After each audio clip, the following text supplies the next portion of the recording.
তাদের কাছে খুবই সুপরিচিত, সমালোচিত এবং হচ্ছে যে কতলযোগ্য একজন লেখক গেছিলাম, যে এরপর তুমি মুভ ফাউন্ডেশনে গেলা।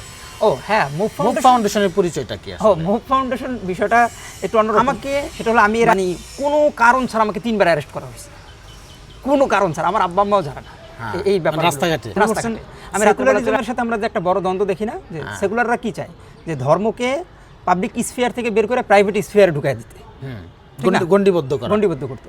মাদ্রাসা সেই কাজটাই করে। আচ্ছা, মাদ্রাসা নিজে প্রবলেম সলভ করার একটা ব্যাপার আর তৈরি হয় না। সবাই তৈরি হয় কি, যে সাহাবারা যে প্রবলেম সলভ করছেন ওইটা আপনাকে যেরকম শিখাইছে আপনি ছাত্রকে শিখাই দেবেন।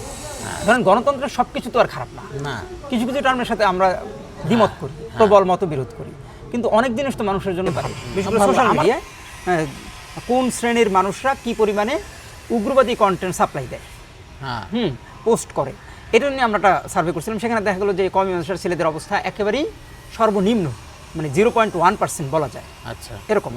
পরে তারা একটা বাইরের মানুষ তোমাকে মাদ্রাসার স্টুডেন্ট বা হুজুর হিসেবে ট্রিট করে বইলে কি আসলে তুমি এখনো মনে করো যে তুমি হুজুর? না, বাইরের মানুষ আমাকে, আমি চাই সেটা আমাকে এইটাই ট্রিট করুক,